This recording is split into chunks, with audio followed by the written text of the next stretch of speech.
Hello, ako po ulit si Kuya Louie at ngayon pag-aralan natin kung paano mag-create ng bootable flash drive. Let's go! And all I feel is blue.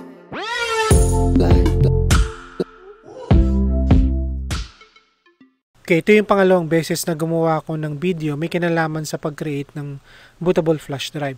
Medyo i-upgrade ko lang po yung pagpapaliwanag dito.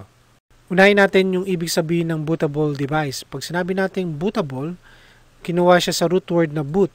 Ibig sabihin po, yung boot is to load the first piece of software. Hindi po ito sapatos. Ang ginagawa niya, ilo-load niya yung software, kauna-unahang software that need to start a computer. Ang mga software na yon, ang tawag natin doon ay operating system. Ito ay nakasave sa hard disk drive o kaya sa SSD natin. Yung meaning naman ng boot device, sabi dito, is any piece of hardware. It's either DVD or USB drive. Pero sa activity na to, ang gagamitin natin ay USB drive. Sabi dito, that contains the files required for a computer to start. So, ang objective natin dito, gagawa tayo ng flash drive na bootable na instead na uuna siyang pupunta sa hard disk drive, isa-set natin yung computer na hanapin yung OS dito sa USB drive. So, papakita ko po yan sa susunod na video. Another reason kung bakit tayo gumagawa ng bootable device, yung OS na nilagay natin sa flash drive, maloload yun or mai-install yun dun sa hard disk drive at SSD. Ibig sabihin, yung nakasave na OS dun sa hard disk drive, tatanggalin natin. Kaya nga tinatawag siya na reformat. It's either Windows 7 pa rin siya, papalitan natin ng mas malinis na Windows 7, baka kasi may virus na yung OS ninyo, or i-upgrade natin yung OS natin from Windows 7 to Windows 10. Now, ito ang kailangan natin para makakreate ng bootable flash drive. Sa hardware, kailangan natin ng 8GB na USB drive, pwede na 8. At syempre, yung computer natin mismo. Software naman, kailangan natin yung Windows 7, yung operating system, kailangan natin ng Power ISO, tsaka ng Rufus. Actually, hindi na kailangan natin gumamit ng Power ISO software ngayon kasi marami ng OS na naka-ISO na. Pero pakita ko pa rin kung paano siya ginagamit kasi baka lumabas po ito sa TESDA or sa NC2 na CSS. Then, kailangan natin ng software na Rufus. Explain ko muna sa inyo bakit kailangan ng Power ISO. Ang reason po kasi yung DVD na nakasave sa operating system, originally nakasave yan sa operating system. Sa ngayon, most of the computer nowadays don't have a DVD drive. Paano natin mare-reformat yung computer kung wala siyang DVD drive? So, ang Power ISO po, ang ginagawa niya, kinokopya niya yung exact files of OS from the DVD, then convert it into ISO file. Okay, ito yung aking Windows 7. Gagawin ko tong ISO file. Ito yung Power ISO ko, tsaka Rufus. Ang gagamitin po natin na flash drive ay ito. 8GB po ito. Huwag po kayong gagamit ng 4GB. Maaaring hindi po yan magkasya yung gagawin yung ISO. Okay, unahin natin gamitin yung Power ISO. Now, ang pwede natin gawin, open ko po ito. Pwede ko pong select all, tapos copy, tapos paste from clipboard. Pwede po yon. O kaya, click add, tapos hanapin natin, nasa desktop lang yon. Hanapin natin yung Windows 7. Then, select all, add. So, yun. After nyan, ma-load po lahat ng software, program dito sa Power ISO. Gagawin po natin, click save. Pangalan na ay Windows 7.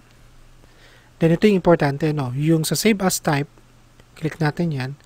Ang pipiliin natin ay standard ISO images. Kasi kung hindi yan, kung DAA yung gagamitin natin, hindi yan gagana as a bootable drive. Save. So, hintayin natin matapos to.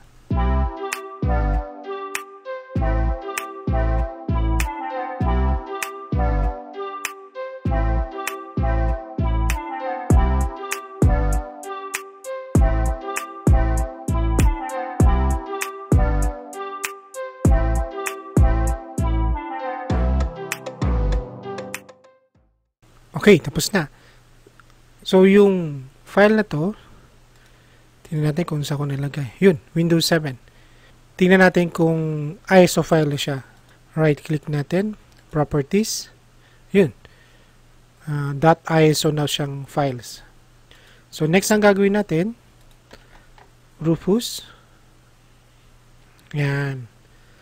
Yung dalawa yung flash drive na naka-insert. Huwag po ito. 32. Maraming files yan. Ito po yung gagamitin natin na flash drive. 8 gigabytes. Tapos, okay na to. ISO image siya. Select natin. Hanapin natin yung file na ISO. Ito yun. Windows 7. Then open. Yun. After nun, click natin yung start. Warning, all data on device will be destroyed. So, wala namang laman na yung flash drive na yun eh. Click OK. Tapos, hintayin natin matapos ito.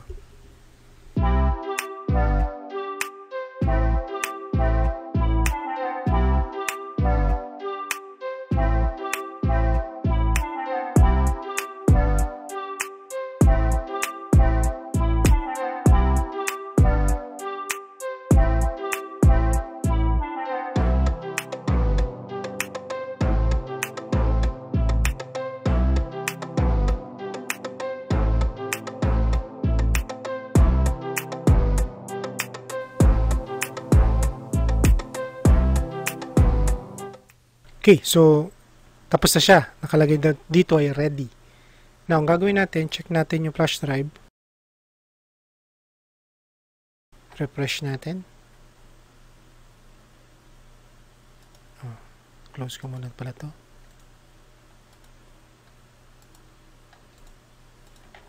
Okay, so ginawa ko po, ineject ko po yung flash drive na to. Tapos nung binalik ko, ito po yung makikita natin. So, ito'y palatandaan na ang inyong flash drive po ay pwede nang magamit pang reformat o bootable flash drive na siya. Okay, i-reformat na po natin ito gamit po ang flash drive. Ginawa ko po na ito'y bootable na Windows 7.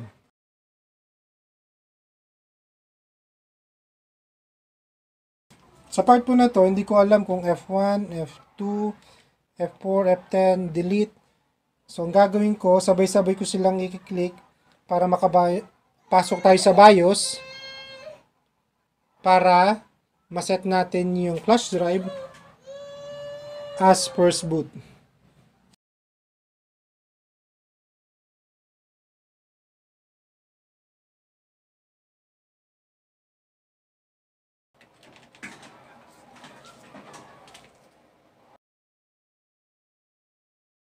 Okay, punta po tayo sa advanced setup.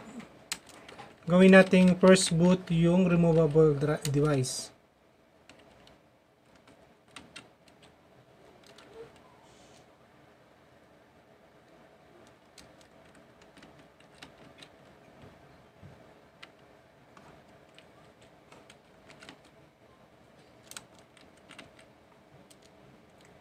Dun sa first boot device, ito yung click ko. So, yung removable device po yung first boot, second boot po yung ating hard disk drive. So, tingnan natin kung gagana po siya. Escape ko. Save. Or F10 lang. Pwede na. Tingnan natin kung gagana.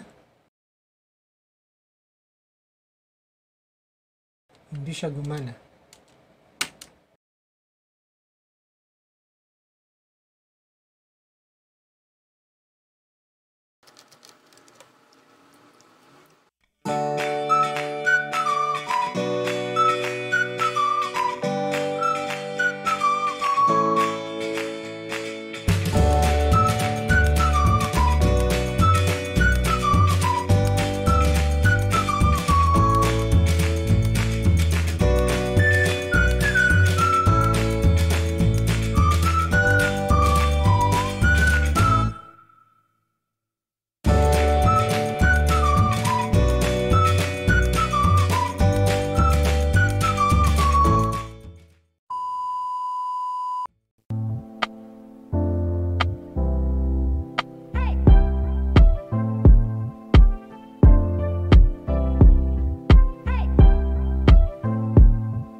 next lang po ito.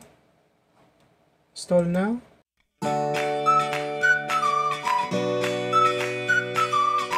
Ang piliin ko po ay Ultimate. Ay, 64. Pipiliin ko po ay Windows 7 Ultimate 64.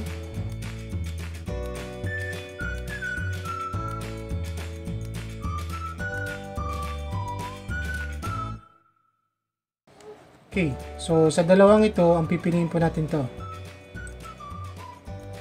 Okay. So ito yung may pinakamalaking total size nung storage capacity. So ito po yung ating, dito natin lalagay yung operating system. Pero mas maganda, gawin muna natin to.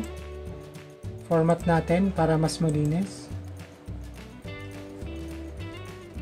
Anyway, hindi naman daw kailangan na yung yung files na nandun sa hard disk drive. Okay, so nabura na po. So napansin nyo po dito, free space na po siya. Then, basta naka-highlight po ito, click lang po yung next. Yun, magtutuloy na po siya.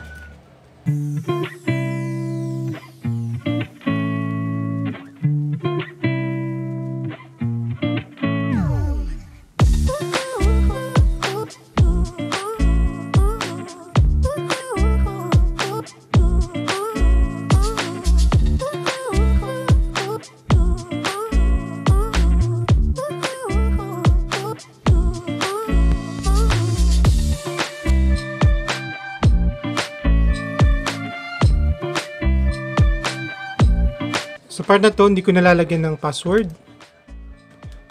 Ask me later. Then, +8 ang hanapin natin. +8. Alin man dito. So, pinakamalapit sa atin ay Hong Kong or Kuala Lumpur. And March 10. So, okay pa yung BIOS nito.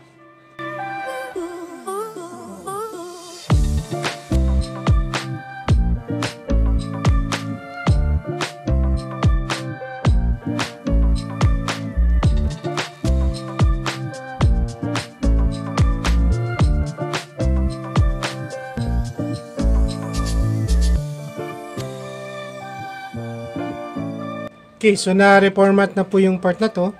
So, ang gagawin na lang po, maglalagay po ng Office, ng WinRAR, ng PDF, tsaka Mozilla or Google Chrome, and then antivirus para magamit na po yung computer na ito.